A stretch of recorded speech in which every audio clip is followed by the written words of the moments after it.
Si tu penses qu'une carte crypto sans KYC va t'éviter de payer des impôts, alors cette vidéo va certainement te faire éviter un redressement fiscal. Aujourd'hui, on répond à la question qu'on me pose le plus. Pas comment gagner de l'argent avec les cryptos en 2026, mais comment en profiter. Et pour ça, il y a 3 niveaux différents. Niveau 1, dépenser ses cryptos au quotidien. Et je vais surtout te montrer le vrai business caché derrière ces cryptos qui ne demandent aucune confirmation d'identité ou de domicile. Je pense que tu vas tomber de haut. Niveau 2, comment sortir des gros montants proprement. Et niveau 3, celui que vous attendez tous, les impôts, les banques crypto-friendly et surtout l'expatriation. Et évidemment, j'expliquerai mon cas perso parce que je suis, du coup, pour ceux qui ne le savent pas, expatrié en Thaïlande depuis quasiment 2 ans maintenant. Et je ne vis uniquement que de la crypto. Alors avant tout, évidemment, petit disclaimer, dès qu'on parle d'impôts, de fisc, tout ça, il faut évidemment se protéger. Mais tout ce que vous allez voir sur le document que je vais vous présenter dans cette vidéo et toutes les sources que je vais vous citer sont vérifiées. Donc accroche-toi et reste bien jusqu'à la fin de cette vidéo parce que le niveau 3, c'est celui qui peut te faire économiser le plus. Mais d'abord, si tu ne me connais pas, moi c'est FOMO, j'ai 23 ans, je suis expatrié en Thaïlande depuis 2 ans. J'ai découvert le milieu de la crypto il y a quasiment 6 ans et j'ai rapidement commencé à en vivre. J'avais donc 18 ans à cette époque et globalement, durant les 6 premiers mois de mon expérience crypto, j'ai fait 150K. Et donc très rapidement, je me suis retrouvé face à cette question de qu'est-ce que je vais faire avec cet argent? Comment je peux le dépenser dans la vie réelle? Évidemment, je vous parle de ça il y a 6 ans, il y avait beaucoup moins de solutions qu'actuellement et celle qui m'a paru être la meilleure sur le moment, c'est de sortir cet argent que j'avais fait en crypto, du moins une partie, à peu près 120 000, sur mon compte Binance et de mon compte Binance, le mettre sur mon compte bancaire français. Évidemment imposable, j'ai fait ça en connaissance de cause, j'ai accepté de payer mes 40 000 € d'impôts et je pouvais pas m'expatrier à 18 ans de par principe et valeurs données par papa et maman qui voulaient que je termine mes études, ce qui est compréhensible et je les remercie d'ailleurs pour ça aujourd'hui. Et à mes 21 ans, je me suis donc expatrié en Thaïlande. Entre temps, j'ai développé une passion et surtout une compétence aujourd'hui qui est le développement. Donc je m'occupe de créer des outils, alors à la base c'était des outils pour d'autres personnes, etc. jusqu'à ce que j'en vienne à créer mon propre outil qui est aujourd'hui celui que vous connaissez normalement un petit peu sur les réseaux, F-Project. C'est aujourd'hui le bot de sniping sur Solana le plus rapide et je m'en sers donc pour voler des voleurs. Le but de cette vidéo n'est pas de vous expliquer mon business ni de ce que je fais aujourd'hui, mais de vous introduire un petit peu ma personne pour que vous compreniez un petit peu plus que ce document, c'est en fait 6 ans d'expérience crypto. Le document dont je vous parlais et qui sera disponible en description est donc juste ici et vous allez donc avoir les 3 niveaux dont je vous ai parlé, donc dépenser, c'est-à-dire le quotidien sans KYC, est-ce que ces outils sont vraiment. Ensuite, deuxième niveau, sortir de l'argent, donc le cash out un petit peu plus sérieux, très souvent avec des options KYC. Et enfin, troisième niveau, structuré, donc là on va parler de fiscalité, banque crypto, expatriation, beaucoup plus sérieux. Je vous ai également mis un bouton juste ici qui vous redirige vers une formation gratuite en Memecoin, c'est littéralement ce que je fais pour vivre, vous l'avez compris. Parce que toutes ces questions là qu'on va se poser dans cette vidéo de dépenser ses cryptos et tout, c'est bien, mais il faut déjà faire de l'argent en crypto avant de se poser la question de le dépenser. Et si vous n'avez pas encore fait de l'argent en crypto, que vous n'avez pas de revenus stables en crypto, allez, regardez cette vidéo, vous en saurez plus sur mon business, ma manière de faire de l'argent en Memecoin, et vous verrez si vous pouvez faire la même chose et je suis convaincu que la plupart vont pouvoir le faire. Bref, on va commencer par la règle d'or et je préfère mettre ça tout au début, clarifier les choses. Utiliser un outil sans KYC ne te dispense pas de tes obligations fiscales. Autrement dit, l'anonymat d'un outil n'est pas l'anonymat fiscal. Explication simple, si tu utilises un outil sans KYC qui n'est donc pas relié à ton identité, tu dois quand même déclarer ce que tu as acheté. Maintenant, on peut passer au niveau 1, dépenser ses cryptos au quotidien. Quelques avertissements également. Quand vous faites appel à des services non KYC, vous êtes assujetti à quelques problèmes, notamment des problèmes de blocage de fonds. Ça arrive assez souvent parce qu'inévitablement, vous n'avez pas d'identité vérifiée. Donc légalement, vous n'avez aucun recours. Vous ne pouvez rien faire si quelqu'un bloque vos fonds. Si la plateforme sur laquelle vous avez mis votre argent n'est pas KYC et que vous n'avez pas votre identité dessus, malheureusement, vous ne pouvez rien faire. Très souvent sur les outils non KYC, vous allez également avoir des frais très élevés. La liberté se paye, plutôt logique. Donc je parle ici de frais de recharge, spread, frais de change. Ils vont vous taxer sur absolument tout. C'est le business model. Ensuite, vous allez très souvent avoir des plafonds très bas parce que ces outils sont conçus pour des petits montants, jamais pour du gros cash out. Et pour moi, ce qui est le plus gros problème des plateformes non KYC, c'est effectivement la pérennité incertaine. Le fait que la plupart des cartes non KYC reposent sur des montages faciles, qui fait que très souvent, dès qu'il y a un contrôle, cette plateforme peut disparaître du jour au lendemain. Et surtout, chaque dépense crypto est potentiellement un fait générateur d'imposition. Sans KYC ne veut pas dire sans impôt. Je pense qu'on s'est compris. Merci.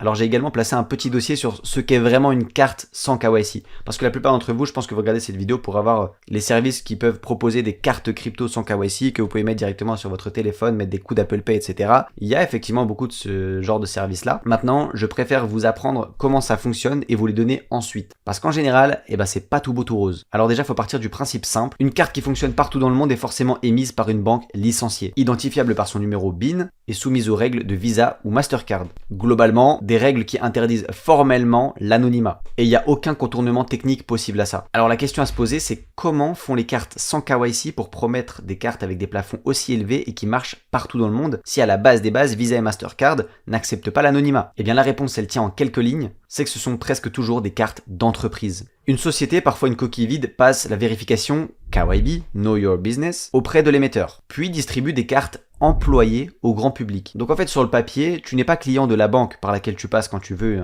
une carte sans KYC, tu es un salarié fictif de cette société. Voilà pourquoi on ne te demande rien. C'est comme s'il y avait un patron qui allait voir Visa et Mastercard en disant bah voilà, j'ai 1000 employés, il me faut absolument des cartes bancaires qui soient reliées à mon compte d'entreprise, comme ça mes employés peuvent dépenser ce qu'ils veulent pour la compagnie. Et bah oui, Visa ou Mastercard ne vont pas demander 1000 KYC pour savoir exactement où est-ce que vont les cartes. Donc je vais pas aller plus loin, je vous laisserai lire un petit peu tout ce dossier là, mais globalement, si vous avez une chose à retenir, c'est que si vous n'avez pas fait le KYC de la carte, quelqu'un d'autre l'a fait. Et celui qui a fait le KYC, c'est celui qui possède le compte. Maintenant on peut passer au service de niveau 1, et on va parler directement d'un de mes services préférés, MT Pèlerin, ou Mon Pèlerin. Je vous ai mis évidemment tous les boutons de tous les services juste ici, vous avez simplement à cliquer dessus et vous êtes redirigé sur le site officiel, comme ça il n'y a pas de problème. MT Pèlerin, c'est un service qui transforme tes cryptos en euros sur ton compte bancaire, mais sans créer de compte et sans KYC. Donc il n'y a pas besoin de dossier, il n'y a pas besoin de pièce d'identité, c'est juste un code SMS ou une signature de ton wallet pour valider. Et ça marche bien sûr dans l'autre sens également, c'est-à-dire que vous pouvez acheter des cryptos par virement. Alors comment c'est possible sans KYC? Parce que MT Pèlerin, c'est un intermédiaire financier régulé en Suisse, et que la loi suisse autorise des opérations de change sans vérification d'identité en dessous de certains montants, de l'ordre de 1000 francs par jour et 15 000 francs par mois pour les virements. Au-delà de ces seuils-là, évidemment, vous allez devoir donner votre identité. Mais c'est pas une faille, c'est prévu par la réglementation. Je l'ai mis là en donnant mon avis personnel,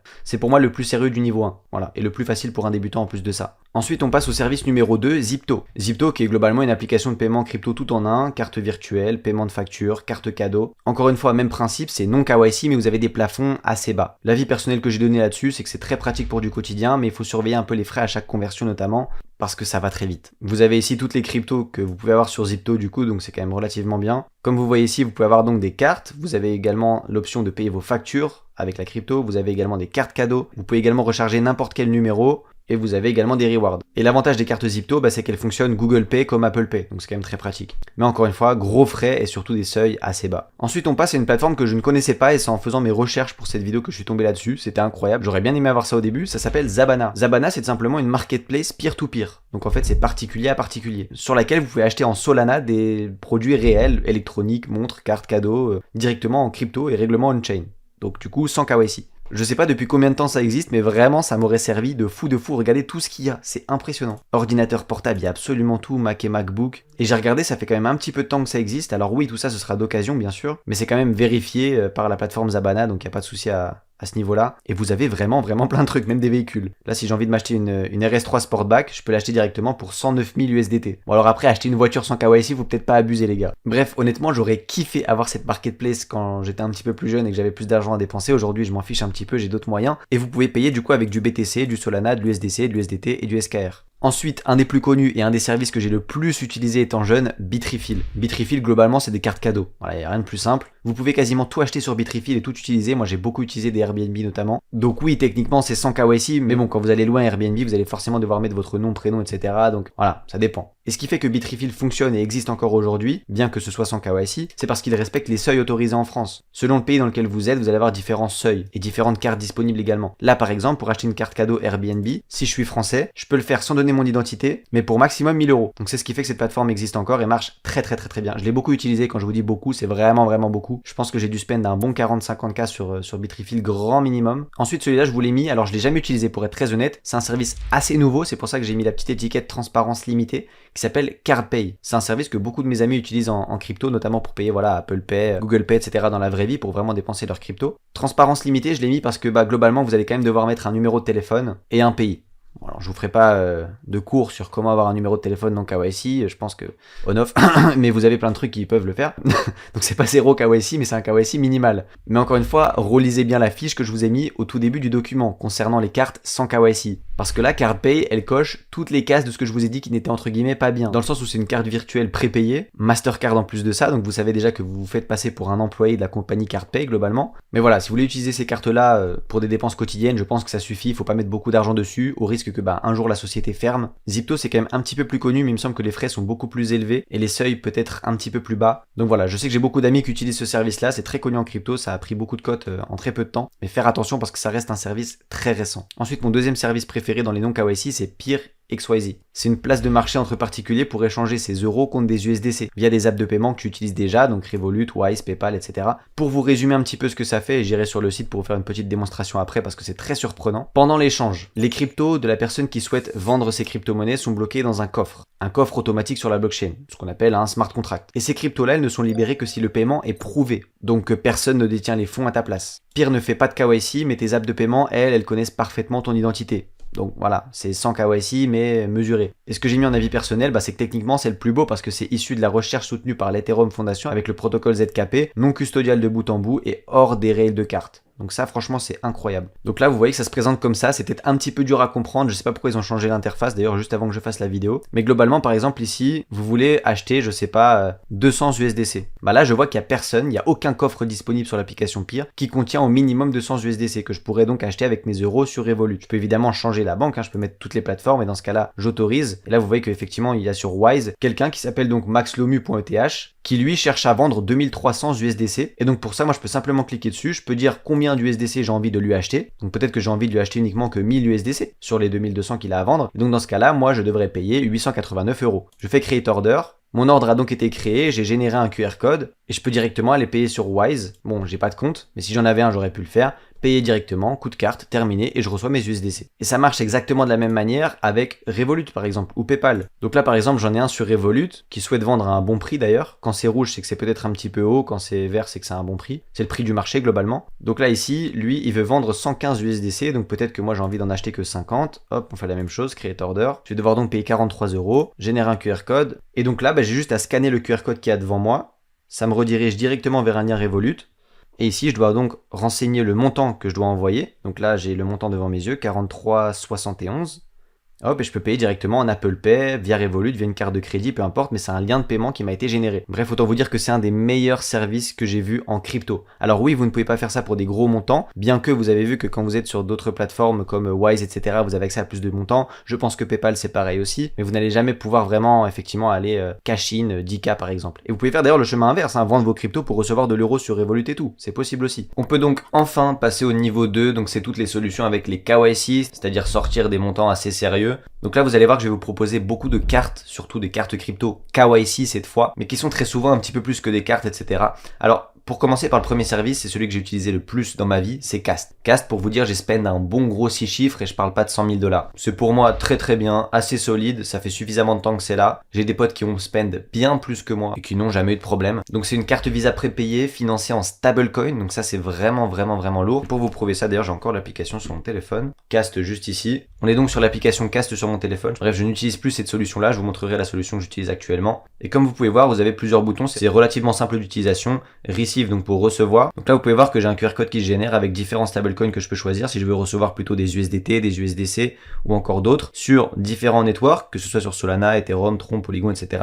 Et donc ça me génère une adresse qui est celle-ci, donc j'ai juste à envoyer les fonds, par exemple là en l'occurrence des USDT Solana à l'adresse 4MCN machin, j'envoie, ça va directement sur mon compte Cast, ça prend littéralement les gars, je vous jure, moins de 5 secondes à recevoir, donc c'est vraiment rapide. Vous pouvez également recevoir de la crypto si vous voulez pas de stablecoin, recevoir je sais pas moi du BTC par exemple comme vous voyez ici, recevoir de l'Ethereum, du Solana, de l'XRP, etc. Si jamais vous avez un pote qui peut vous faire un virement également, vous pouvez vous envoyer de l'argent entre Cast User, donc ça c'est super cool. Vous pouvez également recevoir des paiements venant d'autres banques, ça c'est juste incroyable, donc USD, banque transfert comme vous voyez juste ici. Donc vous pouvez recevoir ici des USD venant des US uniquement, ou alors recevoir des USD venant de banques du monde entier. Et donc enfin on a le EU banque transfert, vous pouvez recevoir de l'argent venant de comptes bancaires européens, ça c'est quand même exceptionnel, et ça marche très bien d'ailleurs. Ensuite vous avez donc l'autre chose, si vous voulez plutôt envoyer cette fois de l'argent plutôt que d'en recevoir, vous avez la même chose littéralement, vous pouvez payer quelqu'un sur Cast, payer avec des stablecoins, donc renvoyer par exemple de l'argent que vous avez sur Cast vers un wallet externe, c'est possible. Donc vous voyez ici je peux mettre le montant que je veux envoyer, etc. Ensuite je choisirai la blockchain, le type de stablecoin que je veux envoyer, etc. Vous avez les instant payout aussi, qui sont exceptionnels. Les instant payout, c'est pour envoyer de l'argent que vous avez sur Cast à quelqu'un d'autre, à un compte bancaire. Moi je sais que je m'en servais par exemple pour payer mon loyer en Thaïlande, zéro van. J'envoyais du coup à peu près 4000 € à mon propriétaire via Cast. Je mettais mes USDC Solana sur Cast, instant payout, je mettais les informations du compte thaïlandais du coup de mon propriétaire et j'ai envoyé chaque mois du coup le loyer. Marche très bien. Et ça marche pour tous les pays du monde d'ailleurs, vous voyez il y a plus de plus de 55 pays. Et vous avez bien sûr du coup des cartes, donc les cartes qui marchent parfaitement par Apple Pay partout dans le monde. J'ai testé Cast à peu près partout je pense. Vous pouvez avoir également des cartes physiques, mais il faut avoir une adresse aux États-Unis je crois. Leur plafond est extrêmement élevé. Le seul petit inconvénient que je donnerais à ça, bah évidemment KYC, et de plus les frais sont quand même relativement élevés. Par contre quelque chose de très important à savoir vis-à-vis de Cast, c'est que c'est custodial. Donc en fait concrètement, tes fonds quittent ton wallet et sont détenus par Cast. C'est pas une banque, donc il n'y a pas de garantie de dépôt. Ça c'est très important à comprendre, donc en cas de faillite et ce genre de choses, c'est un peu compliqué quoi. Mon avis personnel dessus, c'est que c'est pour moi la meilleure application pour dépenser vos cryptos. Stablecoin natif, Apple Pay,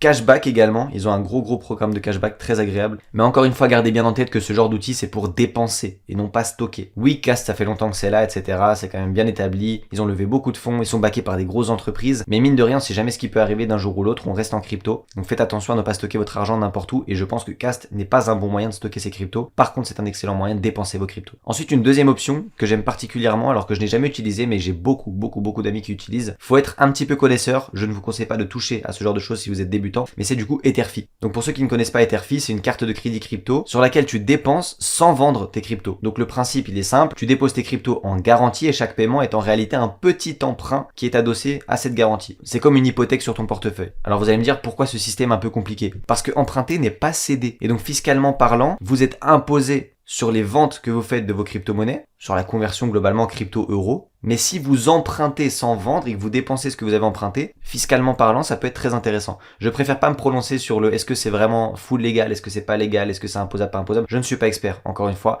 Donc consultez s'il vous plaît un professionnel et faites vos propres recherches. Moi, ce que je fais ici, c'est de l'éducation. À la base, moi, je vole des voleurs sur la blockchain Solana. J'ai développé un bot. Donc tout ça, c'est pas vraiment mon milieu. Je suis pas avocat. Mais sur le papier, voilà, mon avis personnel, c'est que c'est le plus malin quand même. C'est la solution la plus maligne. Mais attention, Etherfi, c'est pas parfait parce que ça reste un produit à levier déguisé. Dans le sens où si tu comprends pas précisément ton ratio de liquidation, bah, je te conseille vraiment de passer ton chemin parce que ça peut presque devenir dangereux. Puisque comme vous l'avez compris, quand vous mettez de l'argent sur Etherfi et que c'est ce que vous empruntez qui va vous servir à dépenser, vous avez évidemment un ratio de liquidation. Cet emprunt, il doit rapporter quelque chose à Etherfi. Et donc si jamais le cours de la crypto que vous avez mis en collatéral, donc celle que vous avez mis de base, eh bien baisse drastiquement par exemple, et ça pour le coup, ça a pas mal d'impact négatif. Gros warning dessus, mais si vous êtes un petit peu déjà éduqué au niveau de la crypto, c'est une très bonne option. Ensuite, vous avez Plasma One. Plasma One, c'est une carte crypto de la même manière un petit peu que Cast, donc c'est une néobank stablecoin, USDT en l'occurrence, avec une carte physique et virtuelle, cashback annoncé autour de 4% et rendement sur le solde. À savoir que Plasma One est donc adossé à la blockchain Plasma, une carte émise par un partenaire régulé, mais ça reste un produit très jeune, ok? C'est pas là depuis très longtemps. Personnellement, j'ai jamais utilisé, mais je sais que ça commence à devenir vraiment très connu, notamment pour leur cashback et leur rendement assez attractif. Et enfin, pour terminer ce niveau 2, nous avons Solcard. Solcard qui est une carte virtuelle de l'écosystème Solana, donc avec des options de dépôt en Sol, en USDC, en USDT, compatible Apple Pay, Google Pay sur son offre complète. Et donc Solcard à la base ça a été lancé sans KYC. Pendant quasiment un an, j'ai utilisé personnellement ce service sans aucun KYC et ça marchait très bien. Mais comme l'exemple que je vous ai donné dans le dossier juste au-dessus de ce document, eh bien malheureusement Solcard à un moment donné se sont mangés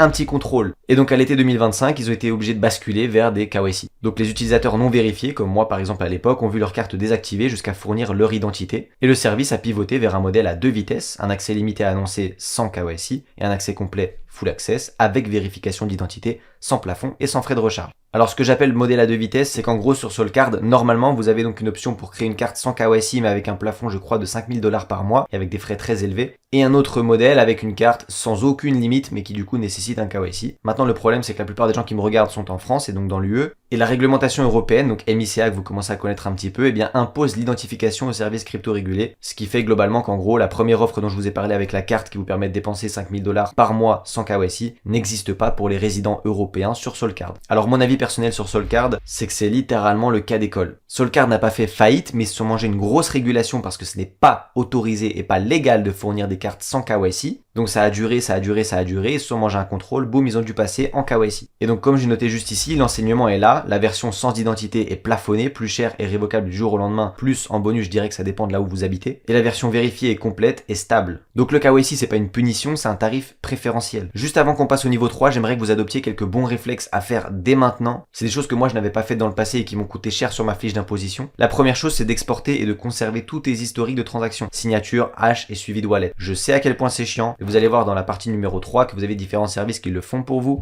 et que c'est pas tant pénible que ça. Et ça peut vous sauver de quelques petits pourcentages d'impôts en plus ou d'une requalification à justifier. Parce qu'en fait, peu importe où tu en es aujourd'hui, que tu aies beaucoup d'argent, peu d'argent à dépenser, etc., je te souhaite un jour d'arriver au niveau 3 et donc de pouvoir effectivement sortir beaucoup d'argent de la crypto dans la vie réelle pour t'acheter une maison, une voiture, peu importe. Mais dans ce cas-là, si tu veux le faire, et bien malheureusement, tu devras justifier tout ce que tu as déjà fait dans le passé. Et c'est pour ça que je vous dis que d'exporter et conserver vos transactions, c'est quand même relativement bien. Faites-le sur un seul wallet central, vous n'êtes pas obligé de le faire sur tous les wallets. Mais là où vous stockez vos cryptos, prenez l'habitude régulièrement effectivement d'exporter et conserver ces fiches. D'ailleurs, tout ce qui est signature, hash et suivi de wallet, c'est littéralement ce que je fais pour vivre. Vous l'avez compris, moi ce que je fais, c'est que je vole des voleurs. Alors pourquoi je vais aller acheter des scams en memecoin? Bien parce que c'est les seuls memecoins qui sont voués à monter, sinon le développeur ne fait pas d'argent. Petit cours très rapide et on passe au niveau 3. Quand vous avez un memecoin qui est créé juste ici, le mec qui le crée, son but c'est de faire de l'argent, on est bien d'accord. Et pour qu'il fasse de l'argent, il va devoir attirer des gens qui vont acheter son propre memecoin. C'est comme ça qu'il va pouvoir faire de l'argent. Parce que lui, le développeur, ce qu'il va faire, c'est que dans la première bougie de la création de son memecoin, il va acheter lui-même. C'est ce que vous voyez sur Axiom par exemple qui s'appelle DB, le DevBuy. Donc le développeur achète lui-même son propre memecoin au tout début avec un seul wallet normalement. Et donc plus il y a de gens qui achètent, plus le cours devient haut et le DB pourra se revendre ici à un prix un peu plus haut et faire de l'argent. Maintenant le truc c'est qu'il peut pas se contenter de faire un DB juste ici et espérer qu'il y ait des gens qui achètent parce que son token est bien. Ça n'existe pas. Aujourd'hui je pense que vous le savez mais les traders memecoin sont totalement dégènes. Ce qu'ils veulent c'est des tokens qui montent. Et donc pour ce faire il va avoir sur le côté, ça c'est des choses que vous ne voyez pas si vous ne savez pas lire la blockchain, et bien plein de portefeuilles. Il peut en avoir je sais pas jusqu'à 100, 150, 200. Et donc en fait il va servir de chaque portefeuille pour acheter son propre memecoin. Donc en fait quand vous allez voir une charte comme ça, un graphique d'un memecoin qui est en train de monter en flèche, si vous ne savez pas que les wallets qui ont acheté ici appartiennent aux développeurs, vous allez juste penser que c'est un memecoin qui explose. Et bien c'est exactement ce que le développeur veut vous faire penser. Donc au final quand quelqu'un de normal, entre guillemets un trader memecoin qui ne sait pas lire la blockchain, va acheter un token comme ça ici,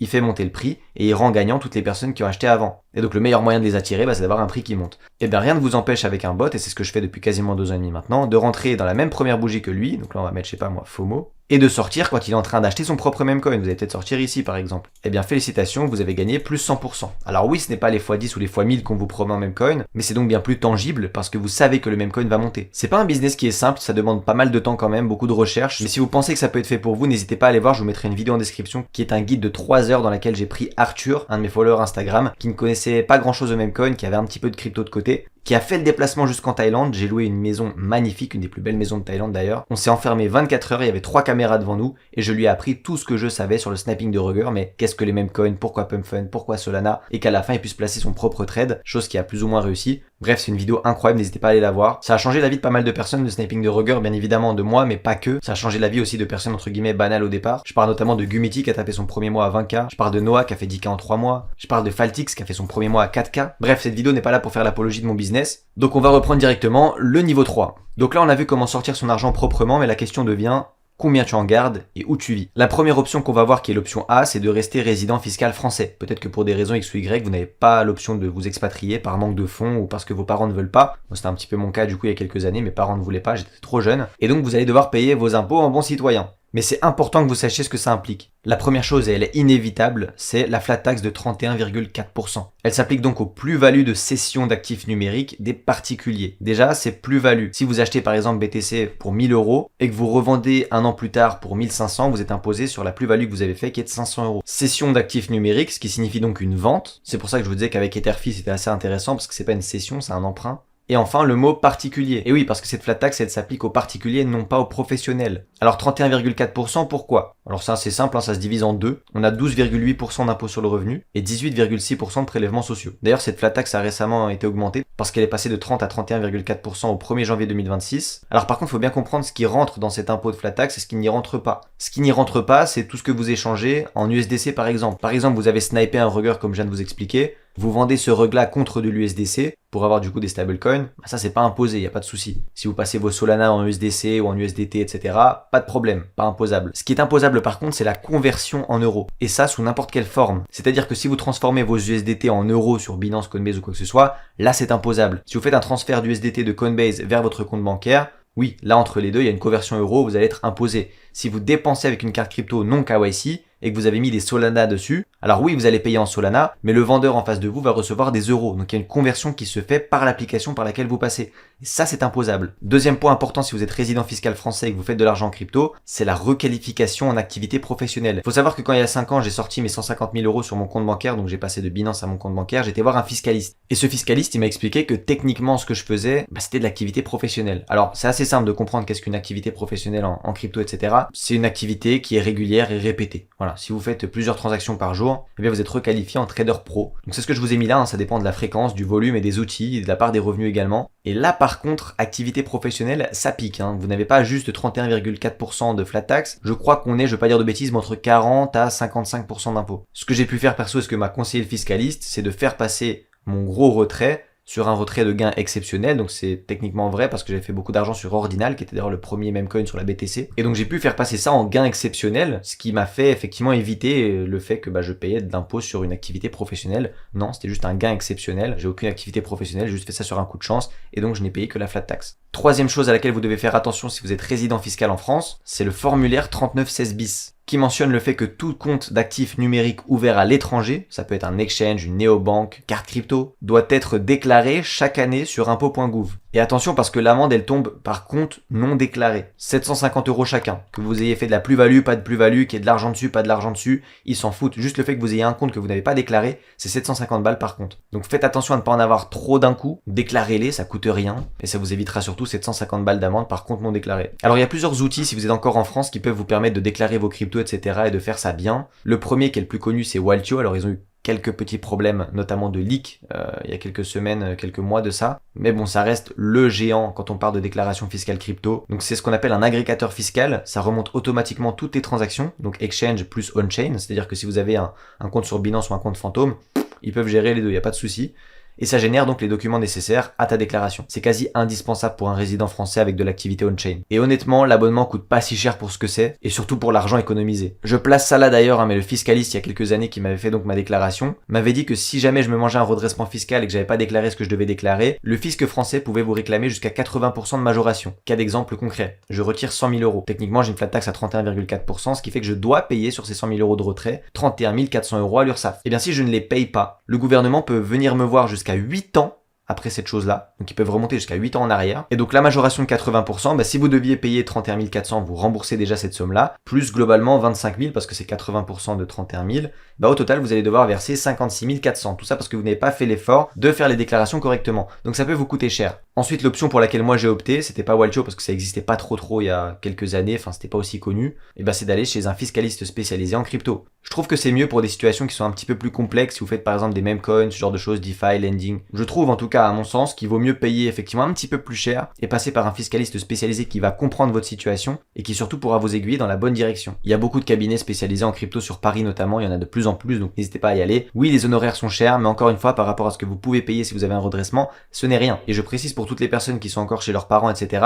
Si jamais vous avez un problème en France, sur les impôts que vous n'avez pas payés, ça peut venir toquer chez votre maman et chez votre papa. Donc faut aussi se dire que vous ne le faites pas que pour vous, mais pour la sécurité de votre famille. Moi je sais qu'à l'époque j'avais payé 800 ou 900 € je crois à peu près de consultation avec un truc qui avait duré 1 heure et quelques. Et ça m'a permis d'éviter beaucoup de problèmes avec le fisc. Ensuite, deuxième option, les banques crypto-friendly, celles qui acceptent donc des fonds d'origine crypto avec justificatif sans te fermer le compte. Parce que techniquement vous allez me dire oui mais si j'ai un compte Coinbase, que je mets de l'argent dessus et que je transfère vers mon compte la banque postale, il n'y a pas de souci. Techniquement oui, mais pour encore beaucoup de banques françaises et même de banques mondiales, la crypto égale scam. Je reprends mon cas personnel, mais j'ai été TracFin par exemple, parce que effectivement j'avais retiré une grosse somme depuis Binance que j'avais pu justifier, mais le fait est qu'ils avaient vraiment bloqué mon argent, etc. Enfin bref, c'était un truc un peu hardcore et qu'ils pensaient que j'étais en train d'arnaquer les gens. J'ai dû justifier avec plein de TX justement, avec plein de transactions, avec le fiscaliste que j'avais, que non, c'est bien des choses qui viennent de gains réels et que j'ai payé mes impôts dessus, enfin j'ai fait ma déclaration du moins. Donc c'est pour ça qu'avoir une banque crypto-friendly qui comprend le principe de la crypto et qui ne ferme pas votre compte sans raison, c'est quand même un petit peu mieux.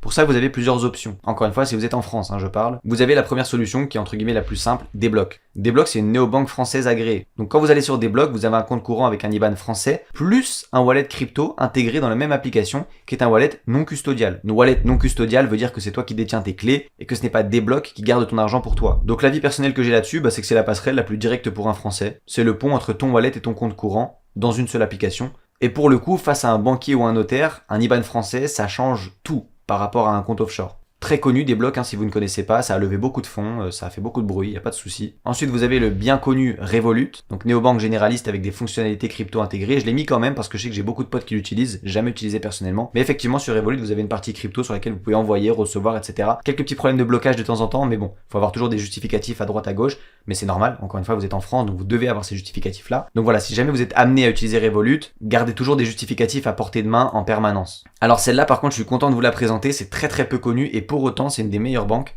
Xapo Bank, qui est donc une vraie banque avec un vrai établissement physique. Ils ont donc une licence bancaire à Gibraltar, ils sont dans une juridiction britannique régulée, et cette banque, elle a été pensée pour les détenteurs de crypto. Alors pour moi, cette option-là de Xapo Bank, c'est uniquement quand vous avez déjà un bon gros patrimoine et que vous ne savez pas où stocker vos cryptos, que vous avez peur d'avoir trop d'argent sur un wallet parce que ça reste un petit peu risqué avec les drains, etc. qu'on voit, les hacks et tout. Xapo Bank, c'est une vraie banque physique, donc pour le coup, vous n'avez pas ce problème-là. Vous avez des adresses de dépôt en USDT, donc vous pouvez envoyer, je sais pas, de votre wallet fantôme à cette banque-là, et donc la banque reçoit. Évidemment, il y a pas mal de frais, mais c'est normal. Et vous avez globalement 3 choses qui distinguent cette banque des autres. La première chose, c'est l'USDC native. Donc comme je l'ai expliqué, vous envoyez vos USDC directement sur le compte bancaire Xapo à l'adresse nommée, un peu comme sur Cast, et c'est converti automatiquement en USD au ratio d'1 pour 1, donc globalement c'est le prix du marché. Ensuite, vous avez l'option de faire des virements SEPA et SWIFT, donc SEPA pour l'Europe et SWIFT pour l'international. Donc tu peux littéralement passer de ton fantôme à Xapo Bank. Alors tu peux déjà effectivement dépenser avec Xapo Bank, mais sinon tu peux tout simplement passer de Xapo Bank à ta banque française, et ça pour le coup ce sera pas flag. Passer de Coinbase à ton compte bancaire français, tu l'as compris, ça peut être un petit peu dangereux, les banques n'aiment pas les cryptos.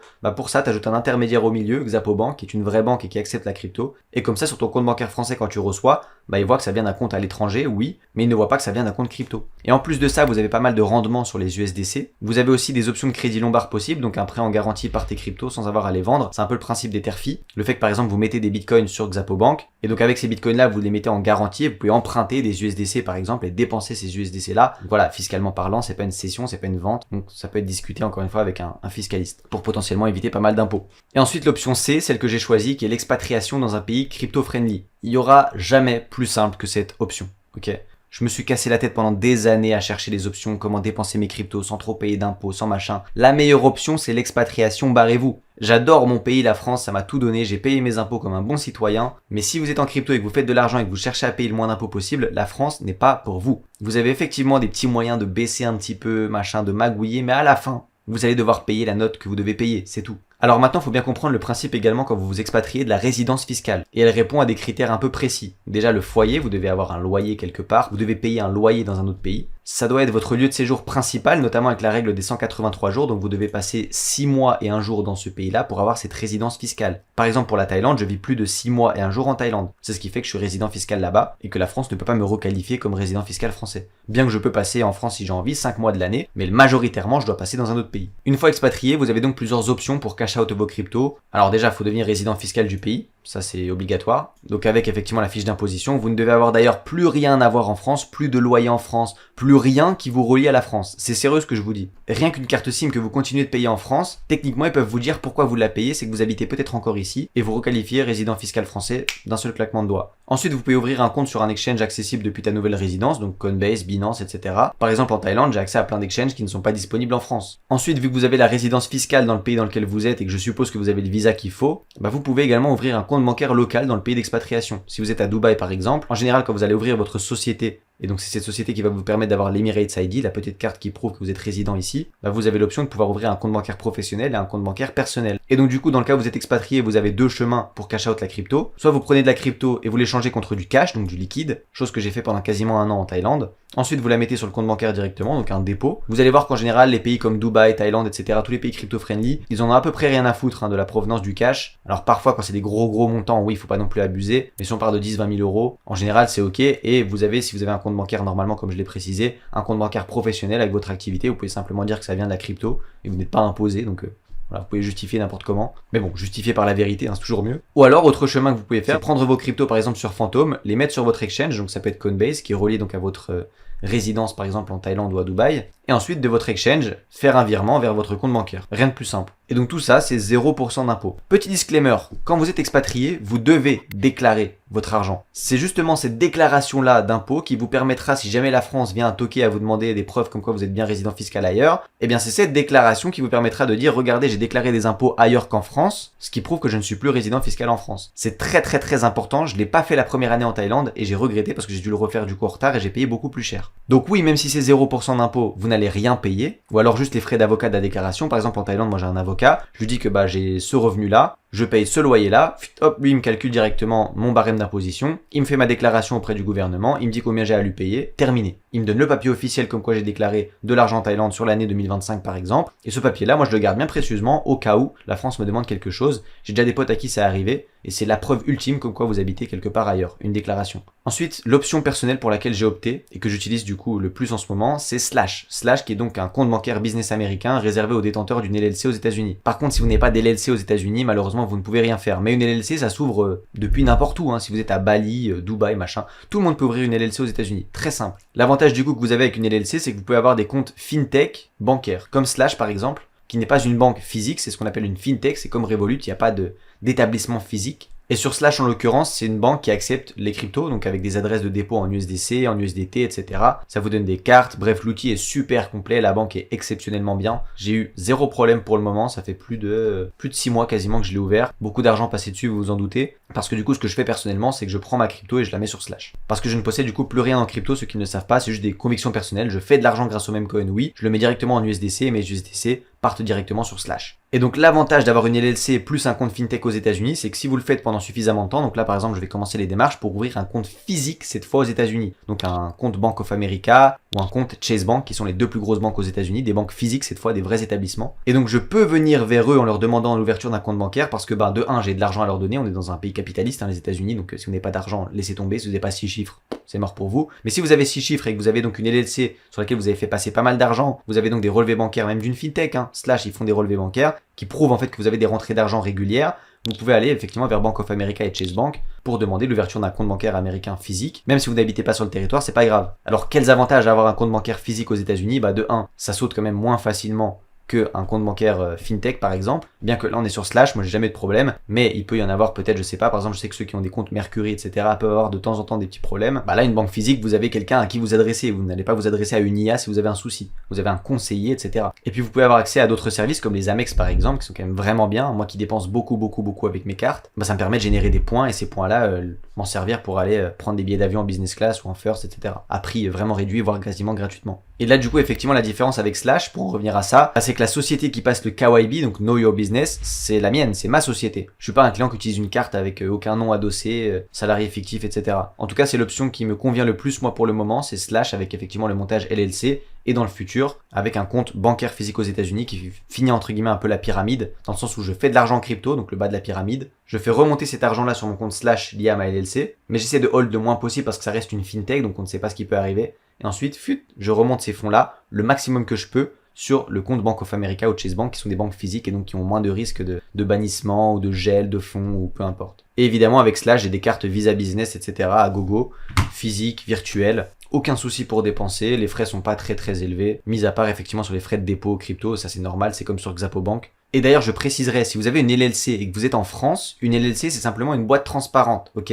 C'est-à-dire que vous faites de l'argent, ça passe dans la LLC, mais si vous êtes encore résident fiscal français, vous allez donc devoir payer les impôts sur le revenu, parce que vous êtes résident fiscal français. La LLC c'est pas un cheat code pour pas payer d'impôts, loin de là. Moi la LLC je paye pas d'impôts dessus parce que je suis en Thaïlande, et la Thaïlande n'impose pas les revenus crypto. Je suis à 0%, comme à Dubaï, Malte ou encore d'autres pays. Andorre, enfin bref. Je vous laisserai aller regarder sur ChatGPT. Mais par contre, si vous êtes dans un pays qui impose ces choses-là, la LLC, ça va rien changer du tout. Vous allez payer les mêmes types d'impôts. C'est juste que votre argent pourrait être détenu sur un compte bancaire aux États-Unis. C'est tout. Mais encore une fois, obligation de déclarer les comptes à l'étranger. Donc les 3 points cruciaux si vous êtes résident fiscal en France, de 1, c'est effectivement déclarer ses comptes à l'étranger. De 2, c'est connaître son fait générateur. Donc savoir qu'effectivement c'est la passation entre la crypto et l'euro qui est imposée, notamment avec une flat tax, et faire attention également à la requalification de trader pro, qui pourrait faire augmenter cet impôt. Et 3e point crucial, prouver l'origine de ces fonds. La provenance Memecoin, Redium, Uniswap, Pumpfund est classée à haut risque par la conformité de n'importe quelle banque. Donc il faut conserver un historique clair de tes transactions on-chain, signature, hash suivi de wallet pour justifier l'origine de tes USDC en cas de contrôle. Dans le cas où moi je suis encore résident fiscal français et je fais du sniping de rigueur comme je vous l'ai montré, Évidemment, ça va être compliqué de montrer chaque transaction que je fais par jour parce que j'en fais une dizaine, quinzaine, dépendant du montant de transactions que font les développeurs que je snipe. Mais je dois être en capacité de montrer d'où viennent les USDC que je mets sur mes comptes bancaires. Et donc c'est comme ça que se termine cette belle vidéo, j'espère que vous aurez apprécié. C'est une vidéo que j'aurais rêvé avoir il y a quelques années quand je faisais toutes mes recherches par rapport à la déclaration, expatriation, compte bancaire, carte crypto non KYC. Et je suis content d'être en capacité aujourd'hui de la faire, et ça de par mon travail et de par ma persévérance dans ce milieu, hein, quasiment 5 ans c'est quand même beaucoup. J'espère vous avoir aidé au plus, et surtout pour toutes les personnes qui veulent apprendre à faire de l'argent Memecoin, parce que là du coup vous savez comment dépenser, mais il faut savoir faire de l'argent de manière régulière. Et bien n'hésitez pas à aller voir encore une fois le guide de 3 heures. Oui c'est long, mais à un moment donné si on veut faire de l'argent sérieusement sur internet, il faut se poser, il faut comprendre les choses et il faut y passer du temps. Mais aujourd'hui vous avez peut-être un petit peu le cerveau cassé avec les réseaux qui vous font croire que chaque business est accessible à n'importe qui. Moi j'y crois pas personnellement, je sais que mon business de sniping de Rugger n'est pas fait pour tout le monde. Il est fait pour les gens qui ont un intellect un petit peu supérieur aux autres, qui ont une capacité de compréhension assez grosse. Alors en termes de temps, je vous donnerai un ordre d'idée si vous êtes au début au minimum 3-4 heures par jour. De toute façon, je vous laisserai également aller voir les interviews que j'ai des membres et ils vous diront à peu près combien de temps ils passent par jour. Bref, la vidéo de 3 heures dont je vous parle, elle est juste ici, vous avez simplement à cliquer sur ce petit bouton et le document tout entier tel qu'il est là devant vous, il sera évidemment gratuit en description. Comme ça, vous avez au moins un petit reminder de ce que vous devez faire et des produits que vous avez. Vous avez tous les boutons qui redirigent effectivement vers les bons sites. Donc servez-vous-en de la bonne manière. C'était FOMO. Ciao, ciao.